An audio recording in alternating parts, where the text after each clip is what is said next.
우리가 지난 시간에 계속해서 살펴보았듯이 10계명, 5계명을 이 하이델베르그는 아주 집중적으로 다루고 있는 부분을 제가 지난 시간에 설명을 했습니다. 그래서 지난 시간에도 주어진 권위를 올바르게 행사하라라고 하는 제목으로 우리가 살펴보았잖아요.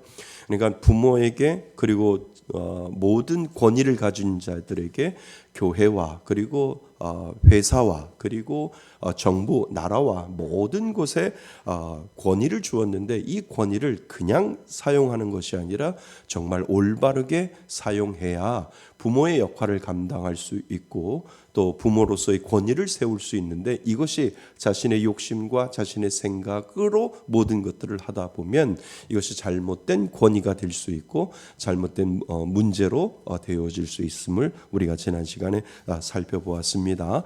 그리고 오늘도 계속해서 이 하이델베르그가 10계명 중에 1계명부터 4계명까지는 누구와의 관계? 하나님과 나와의 관계, 이것이 정확하게 해결이 되면 5계명부터 10계명까지가 해결되기 때문에 하나님은 먼저 순서를 정하셨는데 1계명부터 4계명까지 하나님과 나 사이의 관계를 정확하게 하나님이 만드셨다면 그 관계 속에서 5계명부터 10계명이 해결이 되는데 가장 중요한 게 몇 계명이요? 5계명이 제일 중요하다고요. 왜냐하면 5계명이 해결이 되면 6계명, 7계명, 8계명, 9계명, 10계명까지 모든 부분들까지 해결이 될 수 있기 때문에 이 하이델베르그 요리문답은 5계명에 가장 공을 들이고 있는 것 같습니다. 그래서 이 공을 들여야 부모에게 효도하지 아니하고 부모를 공경하지 않은 사람이 어찌 하나님을 공경할 수 있고 부모에게 공경하지 않는 사람이 사회에 나가서 어떻게 살 수 있는지를 가장 중요하게 설명을 하기 때문에 부모에 대해 내 부모를 공경하라라고 하는 이 5계명을 아주 중요하게 하이델베르그는 우리들에게 설명을 하고 있습니다. 그래서 오늘도 우리들에게 그 부분에 대해서 더 구체적으로 설명을 하지요. 부모가 수행해야 할 뭐요? 직무. 그러니까 부모가 어떠한 마음으로, 그러니까 부모라고 하는 것은 그냥 부모를 이야기하는 것이 아니라 권위 가진 자라고 이렇게 써 놓으시면 더 쉽게 이해할 수 있을 겁니다. 그러니까 누구나 다 권위를 가질 수 있거든요. 그리고 권위를 지금 가지고 있잖아요. 부모로서의 권위를 가지고 있어요. 맞지요?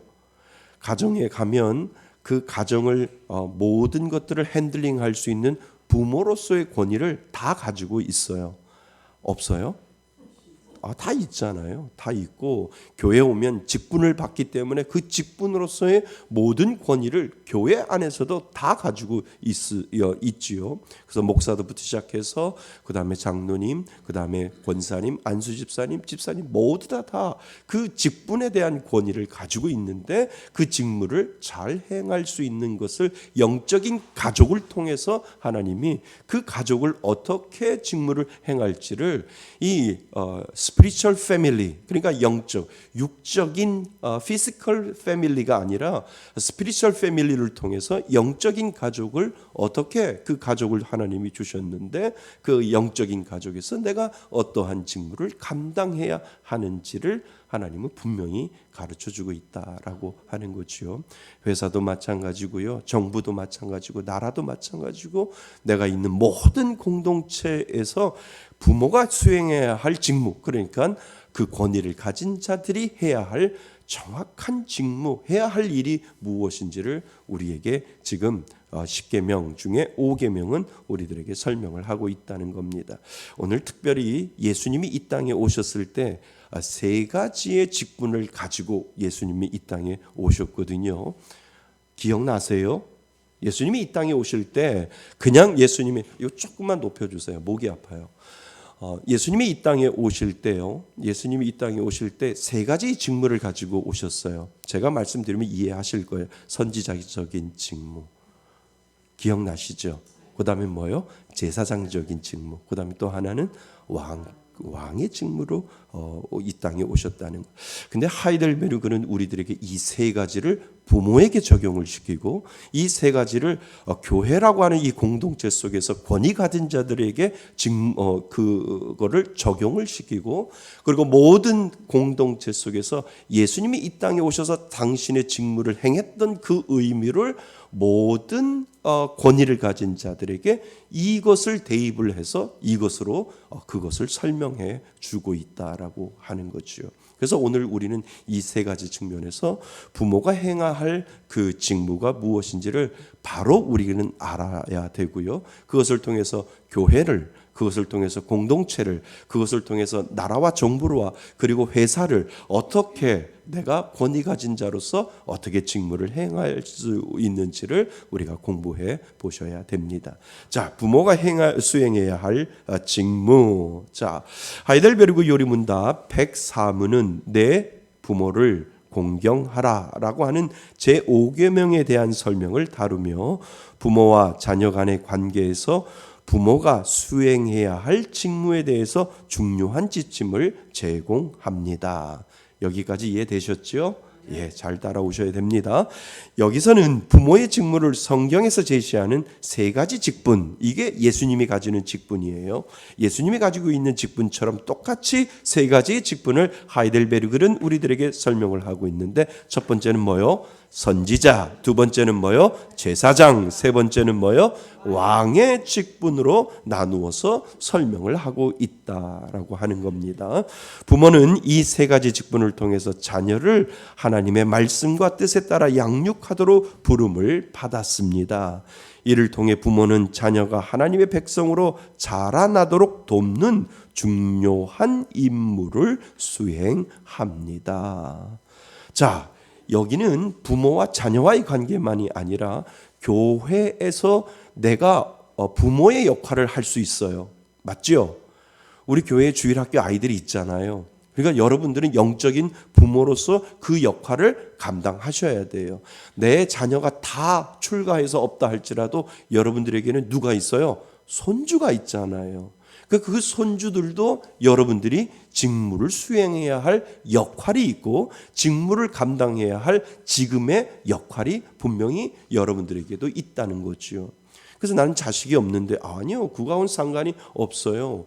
내가 자식이 있을 때 그 자식에게 이 세 가지 직무를 행할 수 있으며, 내가 할머니가 되고 내가 할아버지가 될 때 내 손주들에게 이 세 가지의 직무, 육적인 자녀들과 육적인 손주들에게 이러한 직무를 행할 수가 있고, 더 깊이 들어가면 교회에서 나는 어른이 되었기 때문에 교회에서 아이들에게, 그리고 그 영적으로 어린아이들에게, 육적으로 어린아이들에게도 행하지만 영적으로 어린아이들에게도 내가 그 직무를 행해야 함을 성경은 우리들에게 아주 포괄적으로 설명을 하고 있습니다. 그러니까 80이 먹어도 영적인 어린아이가 있어요, 없어요? 있어요. 그거는 육적인 나이 순이 아니라니까요. 영적인 나이는 다 달라요. 인정하셔요. 영적인 나이는 다 다르다니까요. 내 나이가 어때서가 아니라 내 나이가 80인데도 영적인 나이는 애기일 수도 있어요. 근데 육적인 나이가 청년인데도 영적인 나이는 성숙할 수 있다는 거죠. 그러니까 그거는 우리가 육적인 나이와 영적인 나이를 같이 본다면 그거는 실수이지요. 분명히 영적인 나이가 있고 육적인 나이가 있는데 이것은 포괄적으로 우리들에게 설명을 해주고 있다라고 하는 겁니다.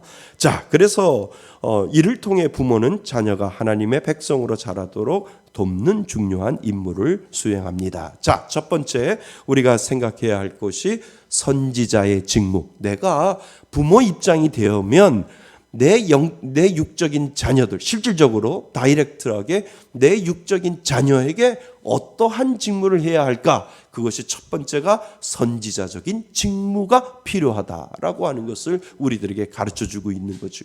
교회 안에서도 내가 영적인 어른이면 영적으로 어린 사람에게 무엇은 역할을 해야 되냐면 선지자적인 직무를 역할을 하셔야 된다는 거죠. 그렇다면 그 선지자적인 직무의 역할이 무엇인지를 우리는 살펴보셔야 됩니다. 부모는 선지자처럼 하나님의 말씀을 가르치고 자녀에게 무슨 진리요? 영적인 진리. 이거 정말 중요해요. 특별히 가정에서도 그렇지만 교회에서도 중요해요. 내가 권사라고 하면 영적인 권위가 있어야 돼요. 내가 장로라고 하면 영적인 오토리티가 권위가 있어야 돼요. 이거 없으면 똑같아요. 도나 개나 똑같다는 거예요. 내가 하나님이 내게 주어지는 장로의 직분, 목사의 직분, 권사의 직분, 집사의 직분을 하나님이 주셨다면 그 직분에 맞는 영적인 권위를 가지고 있어야 돼요. 이것이 무슨 역할인 줄 아세요? 선지자적인 역할이라는 거예요. 이게 없으니까 자꾸 치고 올라오는 거예요. 이게 없으니까 당신은 아무리 권사라고 해도 너나 나나 똑같아. 밖에 나가봐도 똑같아. 사실 내가 당신보다 더 돈이 많아 라고 이야기하면서 판단할 수 있다라고 하는 거예요. 돈이 많고 적은 것이 아니에요. 배움이 좋고 대학을 나오고 안 나오고가 중요한 것이 아니라 하나님은 교회라고 하는 것을 통해서 무슨 질서를 주셨어요? 영적인 질서를 주셨다는 거예요. 그러니까 스스로 만들어 가야죠. 내게 하나님이 권사의 직분을 주고 장로의 직분을 주고 안수집사의 직분을 주고 집사의 직분을 주었다라고 하면 하나님은 그 질서를 통해서 그것을 이루어 가는데 그것을 내가 스스로 만들어가지 못하면 무시당하게 되어 있어요. 무시당할 수밖에 없어요. 내가 말로 영적인 권위를 세우는 것이 아니라 뭐로요? 하나님의 은혜로 영적인 권위를 세워나가서 보여지는 모든 현상과 보여지는 모든 상황과 보여지는 모든 사건들을 영적으로 풀어낼 수 있는 길은 기도밖에 없다라는 거예요. 그러니까 그 기도하는지 안 하는지를 봐야죠. 그 사람이 기도하는지 안 하는지, 나 권사라고 하면서도 기도 안 하는 거 보이거든요. 그러면서도 내가 권사인데 왜 나를 무시해? 아니요. 영적인 권위가 그 가운데 보여질 때 와우, 내가 침범하지 못하는 영적인 권위를 저 장로님은 가지고 계셨네, 저 목사님은 가지고 있네, 저 권사님은 가지고 있네, 내가 침범하지 못하는 영적인 부분이 분명히 있구나라고 느껴야지요. 느끼면 함부로 못한다라고 하는 거예요. 이것이 교회의 질서 가운데도 있다는 거예요. 부모와 자녀 관계에서도 똑같은 것 같아도 자녀들이 얼마나 더 많이 배웠어요. 대학도 나온 자녀들도 있고, 나는 부모가 되어서 더 많이 배우지 못했지만 부모가 세울 수 있는 것은 영적인 권위거든요. 내가 아버지가 어머니가 나를 키워서 교육을 잘 시켜줘서 내가 대학을 졸업하고 우리 어머니 아버지는 대학을 졸업하지 못해도 내가 침범하지 못하는 부분이 있구나라고 하는 것을 자녀들이 깨달아야 되지요. 그러니까 자녀들이 문제가 있고 모든 것을 지식적으로 잘 한다 할지라도 끝에 가서 부모가 우리 기도하자. 하나님이 너 기도하라고 말씀하시는 거야. 너 그렇게 살면 안 돼 라고 아주 영적인 진리를 세워나갈 때 자녀들이 그 부분에 대해서 침범하지 못한다라고 하는 거예요. 이거는요, 그냥 질서를 그 권위를 줬다고 해서 되는 것이 아니라 내 스스로 만들어가는 거예요. 하나님이 나에게 그 직분에 맞는 지위를 주었다라고 하면 누구보다도 더 하나님 앞에 붙잡고 하나님 앞에 기도하고 하나님 앞에 영적으로 내가 바로 서지 아니하면 무시당해요. 목사도 무시당해요. 장로님도 무시당하고 권사님도 무시당한다니까요. 그 영적인 진리가 영적인 권위가 없어버리면 무시당하기 딱 맞다라고 하는 거예요. 그래서 열심히 기도하셔요. 자기 직분에 맞는 하나님이 나를 장로로 세워주셨고 권사로 세워주 안수집사 집사로 세워주셨으니까 거기에 맞는 영적인 권위를 하나님이 열심히 누구라도 나에게 내가 무시당하지 아니하고 내가 그것을 세울 수 있는 은혜를 내가 스스로 찾아야지. 그러니까 예배의 자리에 나와야 되잖아요. 예배의 자리에 나오고 기도의 자리에 나와서 하나님 앞에 간절히 부르짖고 할 때 그때 영적인 권위가 만들어지는 거예요. 그 제가 예전에 그랬잖아요. 그 큰 교회 부목사 할 때 장로님이 경조부장인데 늘 장례가 나면 나한테 와가지고 늘 그러잖아요. 목사님 절대 저 기도시키면 안 돼요. 장례식장 가서 절대 기도시키면 저 봉고차 안 탑니다. 아니 장로님이 되어가지고 그래서 제가 오죽했으면 기도문을 다 써드렸어요. 근데 기도문은 하나만 되면 안 되잖아요. 기도문이 몇 가지 종류예요. 왜 몇 가지일까요? 믿고 돌아가신 분, 안 믿고 돌아가신 분. 그리고 또 뭐예요? 그 사람은 죽은 사람은 믿는데 가족은 안 믿었을 때. 가족은 믿는데 그 사람은 안 믿었을 때. 케이스 A, B, C, D 이렇게 해가지고 장로님 A입니다. 장로님 요번엔 가서 B를 하셔야 돼요. 오죽했으면 제가 그렇게 다 써드렸겠어요. 그러니까 우리 교회는 그런 장로님 없습니다. 저는 우리 장로님 참 비가 오나 눈이 오나 바람이 부나 장로님 기도하세요. 그러면 그냥 아멘 하시고 우리 장로님 기도 잘하시잖아요. 잘하는 게 아니고요. 영적인 권위가 있는 거예요. 그거는 아무나 갖는 게 아니에요. 그래서 제발 부탁드립니다. 그러니까 내가 권사이면 권사답게 영적인 권위를 세워야 되고 목사면 목사답게 영적인 권위를 스스로 세워서 이야 저분은 내가 아무리 저거 해도 침범할 수 없는 영적인 오토리티, 영적인 권위를 저분은 가지고 있구나라고 하는 것을 스스로 열심히 기도하시고 스스로 열심히 하나님과 대면하시고 스스로 열심히 하나님과 함께 하나님과 함께 씨름하지 아니하면 이것은 생기지 않는다는 거예요. 그냥 권사래서 무늬만 권사 아무 소용 없어요. 장로, 무늬만 장로 아무 소용이 없어. 목사 아무 소용이 없다니까요. 그 영적인 권위 가운데 하나님이 그것을 우리에게 주셨을 때 그것을 지키면서 그것을 쌓아나갈 수 있는 그 훈련이 우리들에게 주어졌다는 거죠. 그리고 쉬는 것이 없어요. 열심히 그 권위를 쌓아나갈 때 어떠한 것에도 흔들리지 않는다라고 하는 겁니다. 그래서 자녀에게도 영적인 진리를 전해야 합니다. 이는 자녀를 영적으로 길러주는데 중점을 둡니다. 이것이 선지자적인 역할, 직무라는 거죠. 부모는 하나님의 말씀을 자녀에게 가르치는 것을 최우선으로 삼아야 하지요. 이것이 부모가 해야 할 선지자적인 직무라고 하는 거죠.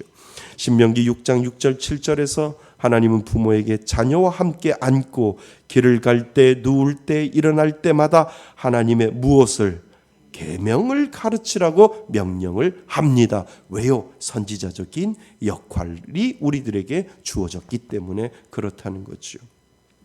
이러한 가르침은 자녀에게 하나님의 말씀을 뭐 해주고 심어줘야 돼요. 이것이 선지자적인 직무라니까요. 그리고 성경적 뭐를요? 양심. 제가 왜 빨간 줄로 그어놓은 줄 아세요? 자녀들이요, 교회는 안다라도 부모가 성경적인 양심을 말씀을 빗대어서 가르쳐주면 어디 가서 죄 안 짓는다니까요. 일반적으로 밖에 나가면 윤리를 가르쳐요. 근데 그 윤리를 가지고 그 믿지 않는 사람들도 잘 살아보려고 해요. 그런데 하나님을 믿는 자녀들에게는 무슨 양심? 성경적 양심을 집어넣어줘야 한 단계 더 들어가는 거예요. 우리 부모가 나에게 선지자적인 직무를 가르쳐 주었는데 그것이 무엇이냐 하면 성경적인 양심은 죄하고 연결되어 있구나. 내가 여기서 조금만 더 가면 뭐로에 부닥쳐요? 죄하고 맞닥뜨리기 때문에 죄하고 맞닥뜨리지 않는 선까지 선을 넘지 않도록 자녀들이 그것을 부모를 통해서 배워간다는 거예요. 나는 교회는 안 다니는데 내 부모는 교회 다니기 때문에 그래도 양심이 있지 내가 여기 선까지는 넘어가지 말아야지라고 하는 것을 부모가 성경적인 선지자적인 직무를 다하고 그 성경적인 양심을 가르쳐 줄 때 그 자녀들이 더 이상 죄로 빠지지 않는다라고 하는 거예요. 그러니까 계속 자녀들이 교회를 안 나와도 계속해서 성경적인 이야기를 해야 되고 하나님이 그 진리의 말씀을 이야기해서 아이들이 그 자녀들이 그 마음속에 무슨 양심이 자꾸 생겨야 돼요? 성경적인 양심이 생기면 죄를 멀리할 수 있다는 거예요. 남들이 다 한다고 하는 것이 아니라 우리 부모가 믿는 그 하나님이 나에게 그 간접적이라도 그것을 가르쳐 주었는데 성경적인 양심이 있지 여기까지야 라고 자녀들이 끊을 수 있는 그 담대함을 부모들은 선지자적인 직무를 하셔야 된다라고 하는 거예요. 여기다 별표를 좀 치세요. 요즘 많은 아이들이 이 성경적인 양심이 사라진 시대에 살아가고 있는데 우리에게 주신 선지자적인 직무가 바로 성경적인 양심이라는 거예요. 가장 좋은 말이 뭔지 아세요? 믿는 사람이 그러면 안 되지. TV를 보더라도 또 무슨 뉴스를 접하더라도 또 유튜브를 보더라도 자녀들 앞에서 믿는 사람이 저 정도로 하면 안 되지. 사람이 인간이 어떻게 저렇게 악해? 아니야, 저거는 아니야 라고 이야기해 줄 줄 아는 부모가 선지자적인 직무를 수행하고 있다라고 하는 거예요.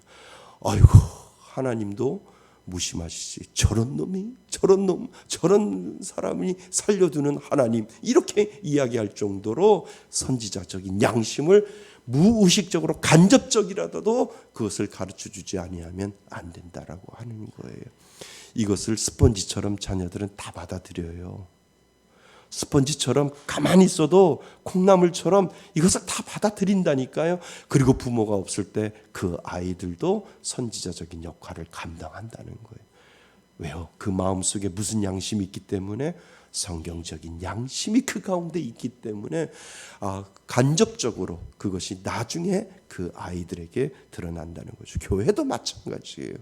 교회도 목사님이 그리고 장로님이 권사님이 이야기하면 성경적인 양심이 성도들에게까지 전달되어서 교회는 여기까지 이 선을 넘어가면 안 돼. 사기치면 안 돼. 교회가 정직해야지라고 하는 이러한 것들이 계속해서 있을 때 그 교회가 건강한 교회가 되고 그 교회가 정직한 교회가 된다라고 하는 거예요. 이 은혜가 우리 교회에도 있기를 바랍니다. 그래서 부모는 자녀와의 일상적인 대화에서 자연스럽게 성경적인 진리를 이야기하며 이를 삶에 적용하도록 도와야 합니다. 따라서 자녀에게 기도와 예배의 중요성을 가르치고 함께 예배하며 하나님의 임재를 경험하도록 돕는 것이 부모의 책임입니다. 아멘. 맞습니다. 그래서 자녀들이 멀리 가면 그거 하나님 기뻐하시지 아니할 거야 라고 선언적인 그 이야기를 해 주셔야 되는 거예요. 그 방법 하나님이 기뻐하시지 않아. 그 방법 하나님이 원하시는 거 아니야 라고 하는 선지자적인 역할을 부모는 해 주셔야 돼요. 이것이 우리들에게 필요합니다.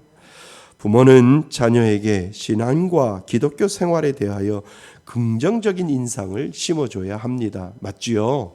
예.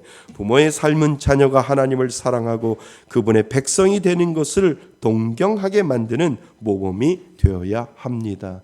그래서 자녀들 앞에 늘 모범적인 행동을 하셔야 돼요. 왜요? 자녀들이 그것을 다 보기 때문에 그렇다는 거예요. 그래서 부모가 자녀들 앞에서 이 선지자적인 역할을 하지 아니하면 영적인 권위는 땅에 떨어질 수밖에 없어요. 그러니까 땅이 떨어지면 세워지기가 힘들어요. 그래서 선지자적인 역할을 부모가 자녀들에게 모범적으로 보여지지 아니하면 힘들다라고 하는 거예요. 그러니까 그 자녀를 보면 누구를 안다고요? 부모를 안다고. 옛말 틀린 거 하나도 없어요. 딱 맞아요. 부끄럽죠? 저도 부끄러운데 여러분들도 부끄럽죠? 네. 그러니까 자녀들 눈동자 보면 누가 들어있어요? 그 안에? 내가 들어있다니까요. 숨기지 마세요. 그러니까 잘한 거는 모르는데 잘못한 거 있으면 에휴 나도 저랬는데 그러면서 반성하셔야 된다는 거예요. 그래서 선지자적인 역할이 필요해서 모범적인 모습을 자녀들에게 어떻게든지 보여주셔야 된다는 거죠. 부모가 정직하고 사랑이 넘치는 삶을 살며 하나님의 말씀에 순종하는 모습을 보여줄 때 자녀는 자연스럽게 이를 본받게 됩니다. 이것이 자녀들에게 삶 속에서 스며드는 자연스러운 뭐가 돼요? 본보기가 됩니다. 그러니까 자녀들이 교회를 안 다녀도 속상해 할 필요가 없어요. 그 구원의 어디에 울타리 안에 들어와 있다는 거예요. 그러니까 그거는 염려하지 마세요. 하나님이 나에게 자녀를 주었는데 그 자녀가 예수를 안 믿는다.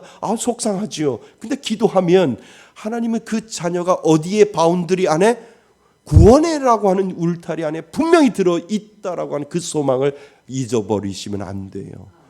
그래서 하나님 언젠간 내가 그 아이들에게 계속해서 스며들게 하나님 이 스며드는 은혜가 우리 자녀들에게 있게 하여 주셔서 혹시 내가 죽더라도 우리 자녀가 아휴 우리 아버지 우리 어머니 그렇게 신앙생활했는데 내가 하나님을 믿게 될 줄이야 어떻게 알았어? 돌아가시고 난 다음에 그 자녀가 그렇게 고백하면서 교회 다닐 수 있다라고 하는 거. 이 소망을 잃어버리시면 안 돼요.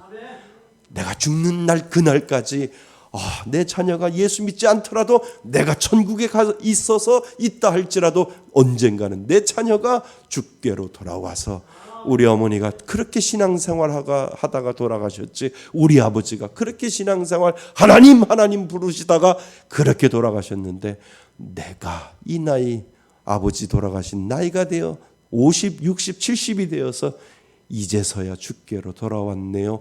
그렇게 고백할 때가 있다라고 하는 거예요. 이것이 우리들에게 소망이 될 줄 믿습니다. 소망을 가지시는 거예요. 죽을 때까지 천국 가서도 소망을 가지시는 거지요. 자, 그래서 부모는 늘 신앙에 대해서 좋은 기억과 인상 남기기에 노력해야 합니다. 부모는 자녀와 긍정적이고 따뜻한 관계를 형성하며 신앙생활의 기쁨과 축복이라는 점을 강조해 주는 것, 이것이 필요하지요.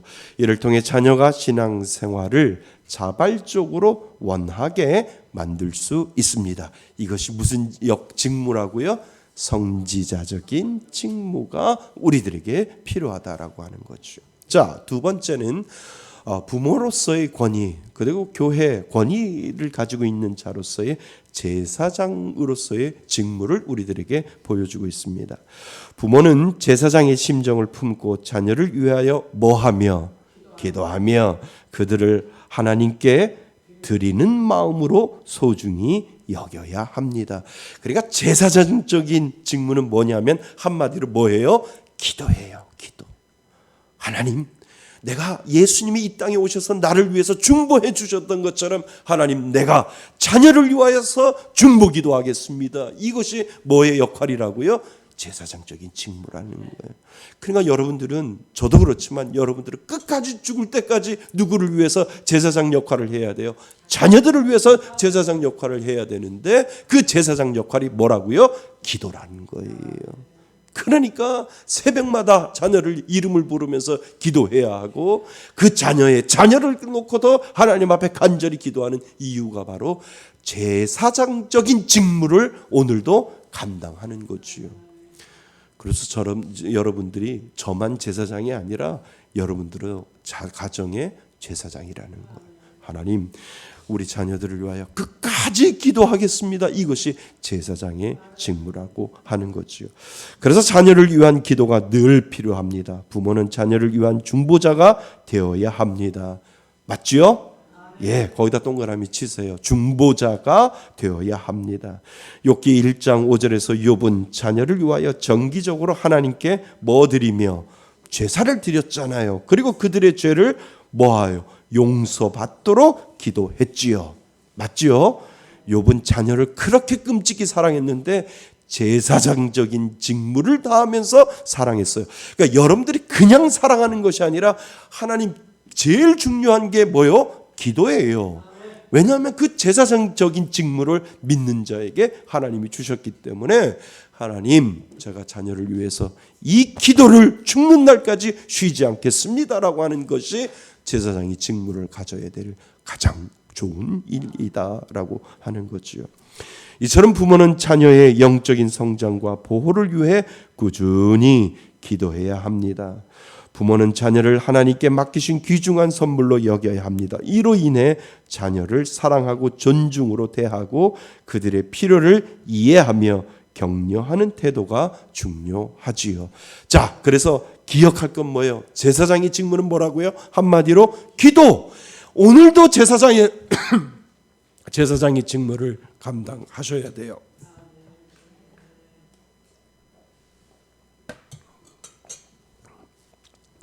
그래서 그 제사장의 직무를 감당하지 못하면 제사장의 그 역할을 하지 못하는 거죠.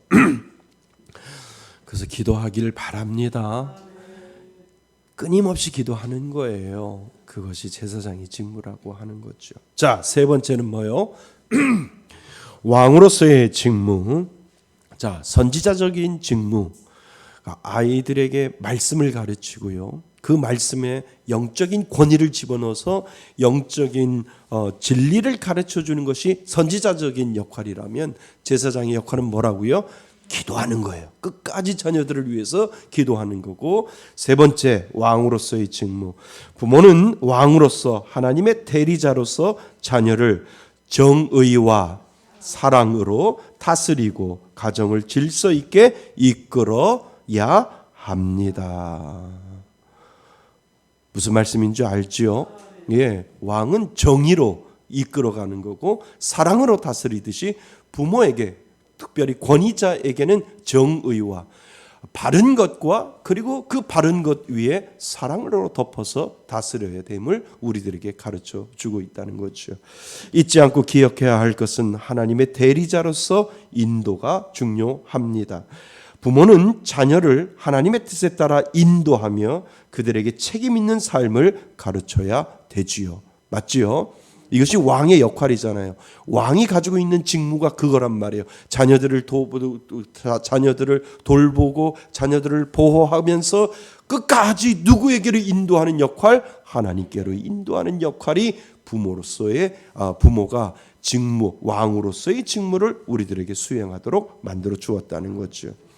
이는 특별히 예방적 교훈과 교정적 훈계를 포함하고 있다는 거예요. 여기다 좀 밑을 좀 그치지요.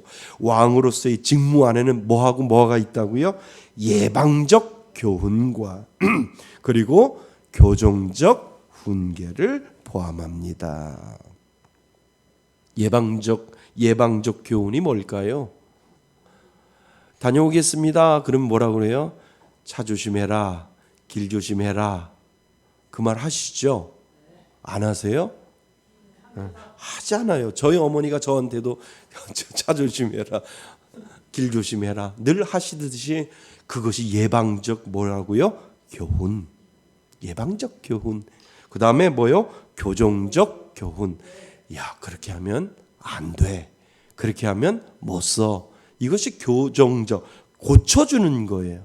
그래서 이것이 왕으로서의 직무가 이 안에 다 들어있다는 거죠. 왕으로서의 직무는 예방적인 교훈과 교정적인 훈계가 그 안에 들었다는 거죠. 자, 예방적인 교훈은 무엇일까요? 자녀가 하나님의 계명을 어기지 않도록 미리, 그죠? 미리 가르치고 지도하는 것이 중요합니다. 그러니까 주일날 아침이 되면 뭐라고 얘기해요? 저희 사모가 늘 애들한테 얘기해요. 늦지 말거라.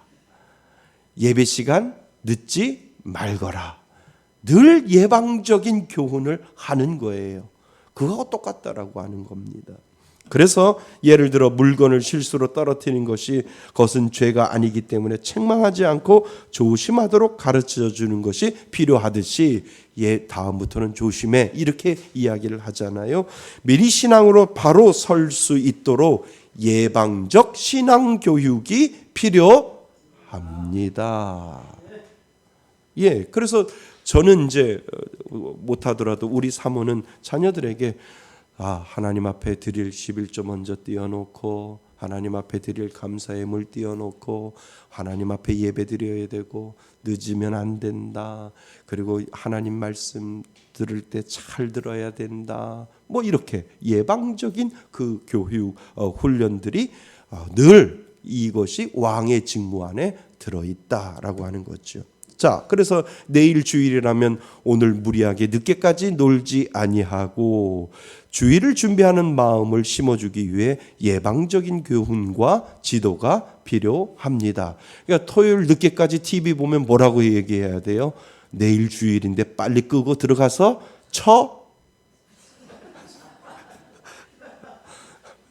들어가서 자야 내일 아침에 일찍 예배드려오지. 이렇게 이야기. 우리 사모가 얘기한다는 게 아니고요. 자, 그래서 주일을 준비하는 마음을 심어주기 위하여 예방적인 교훈과 지도가 필요합니다. 또한 교정적 훈계는 무엇입니까? 반면 부모에게 불손한 태도를 보이거나 하나님의 계명을 어기는 행동에 대해서는 확고하고 분명하게 뭐 해야 됩니까? 책망해야 됩니다. 이것이 왕의 직무 안에 들어있다는 거예요. 왕의 직무 안에는 예방적인 교육과 교정적인 훈계가 들어있다는 거예요. 요즘 자녀들이 훈계를 안 당하니까 버릇이 없는 거죠. 그래서 교정적인 훈계가 필요함을 우리들에게 가르쳐주고 있다는 거죠. 그러나 이 과정은 사랑과 뭐로? 인내로 이루어져야 하며 부드러우면서도 성경적으로 잡아야 합니다. 그러니까 부드러운 카리스마가 필요하다는 거예요. 그 카리스마는 영적인 권위지요. 우리는 성경에 나오는 엘리 제사장의 자녀를 샘플로 많이 사용하고 있습니다. 엘리 제사장 아들 자녀들 알지요? 예, 제사장 엘리의 실패 사례가 성경에 분명히 나옵니다. 사무엘상 2장에 엘리 제사장은 아들들의 불량한 행동을 제대로 뭐하거나 책망하거나 바로잡지 못했어요. 그러니까 뭐가 빠졌어요? 교정적인 훈계가 빠졌다는 거예요. 와서 이야기를 하면 우리 자녀들이 잘못됐구나. 너희들 그러면 하나님한테 벌받아 이놈아. 이렇게 이야기를 해줘야 되는데 교정적인 훈계가 빠졌다라고 하기 때문에 결국은 그들이 어떻게 돼요? 그의 아들들은 하나님의 뭐를 받고 심판을 받고 죽임을 당하는 장면을 우리는 사무엘상 2장서부터 보면 나와 있습니다. 이 사례는 부모가 자녀를 바로 지도하지 못할 때 가정과 신앙에 미치는 부정적인 결과를 보여주는 사례가 됩니다. 이해되셨죠? 자, 정리해 보겠습니다. 선지자적인 직무가 뭐라고요? 한마디로 영적인 권위, 영적인 진리를 가르쳐 주는 거고요. 그 다음에 제사장적인 직무는 뭐라고요? 기도요. 그 다음에 왕의 직무는 두 가지가 있는데 뭐라고요? 예? 예방적인 교훈과 교정적인 훈계가 필요하다는 거예요. 예방적인 교훈, 그 다음에 교정적인 뭐요? 훈계. 이것이 왕의 직무 가운데 들어있다는 거예요. 결론, 부모는 선지자, 제사장, 왕의 직분을 통해 자녀를 하나님의 말씀 안에서 뭐하도록? 양육하도록 부름을 받았습니다. 부모가 되어도 할아버지, 할머니가 되어도 그리고 교회의 어른으로 우리는 늘 이 세 가지 직분의식을 가지고, 직분의식이 뭐예요? 선지자적인 직분, 제사장적인 직분, 왕의 직분, 이 직분의식을 가지고 자녀들과 영적인 자녀들을 가르치며 기도해야 합니다. 선지자로서의 자녀를 영적으로 양육하고 신앙의 본을 보이며 제사장으로서의 자녀를 위해 기도하며 그들을 소중히 여기며 왕으로서 사랑과 공의로 자녀를 인도하는 것이 부모의 뭐요? 사명입니다. 교회의 직분자의 사명이라고 하는 겁니다. 이러한 사명을 감당할 때 교회 부모는 자녀를 하나님께 기뻐하시는 하나님의 백성으로 키울 수 있습니다. 우리는 이 사명을 가지고 있습니다. 선지자적인, 제사장적인, 그리고 왕적인 직무를 우리는 수행할 때 부모가 가져야 될 그 권위, 그리고 교회의 영적인 가족이 가장이 가져야 될 그 권위를 우리는 오늘도 세워나갈 수 있습니다. 자녀를 그렇게 키우라고 오늘 하나님은 말씀하십니다. 우리 영적인 교회도 그렇게 다루라고 하나님께서 말씀하십니다. 그 은혜로 살아가시기를 주님의 이름으로 축원드립니다. 아멘.